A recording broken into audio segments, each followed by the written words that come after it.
નમસ્કાર મિત્રો, આપ જોઈ રહ્યા છો બનાસ ગુરુવાણી અને હું છું આપની સાથે આલોક મિશ્રા. મિત્રો, કેટલીક મહત્વની વાત આપણે કરવી છે. જે વસ્તી ગણતરી 2027 ને લઈને જ્યારે આપણે એઝ અ ગણતરીદાર તરીકે વર્ક કરી રહ્યા છીએ તો થતી કેટલીક જે સામાન્ય ભૂલો છે એ સામાન્ય ભૂલોને લઈને આપણે આ વિડીયોમાં વાત કરવી છે.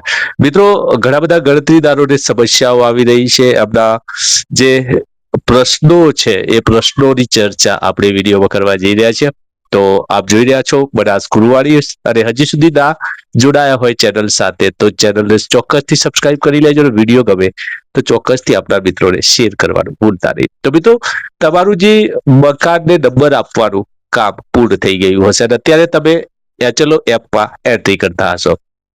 તો એક વસ્તુ આપણે સમજવાની જરૂર છે કે એચએલઓ જે એપ છે એ એપની અંદર કોઈ પણ પ્રકારનો ડેટા આપણે ડિલીટ કરવાનો નથી.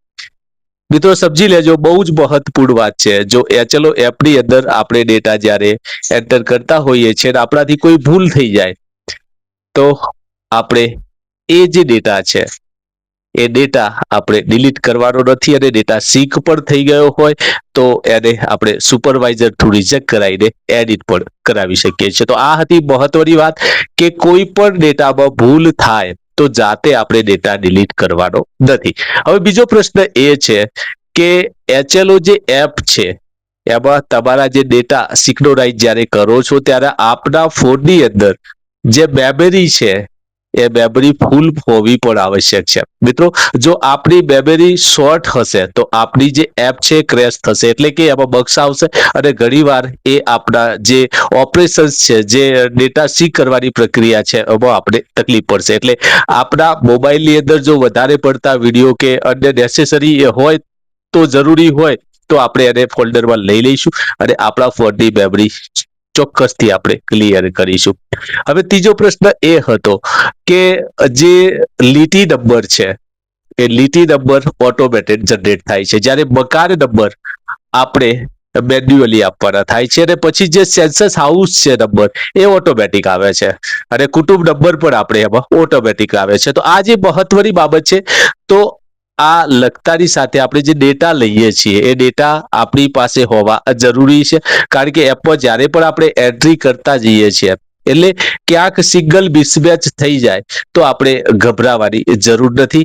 જો આપણે એ ડેટાથી આગળની એન્ટ્રી ચૂકી ગયા છો અને આગળ ઘણી બધી એન્ટ્રીઓ કરી દીધી છે તો પણ આપણે ગભરાવાની જરૂર નથી. જ્યારે તમામ જે એન્ટ્રીઓ છે પૂર્ણ થઈ જાય ત્યારે જે મિસમેચ એટલે કે જે એન્ટ્રી આપણે ભૂલી ગયા છીએ એ એન્ટ્રી આપણે લાસ્ટમાં કરી દેવાની રહેશે.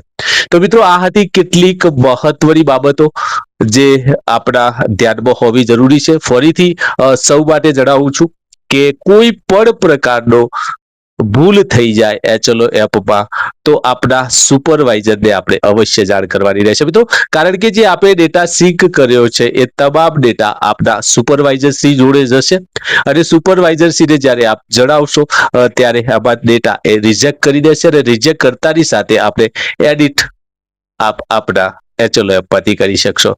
તો આવો આજે જ આ મહત્વની બાબતો યાદ રાખીને જનગણનાની જે આપણી કામગીરી છે એ સરળ બનાવીએ અને કોઈ પણ ઘર બાકાત ન રહી જાય, કોઈ પણ કુટુંબની ગણતરી રહી ન જાય એ આપણી જવાબદારી છે. આપણી જનગણના, આપણો વિકાસ. આવા જ ફરીથી એક નવા વિડીયો સાથે મુલાકાત કરતા રહીશું આપ સૌની ચેનલ બનાસ ગુરુવાણી સાથે. આભાર. જય હિન્દ, જય ભારત, વંદે માતરમ.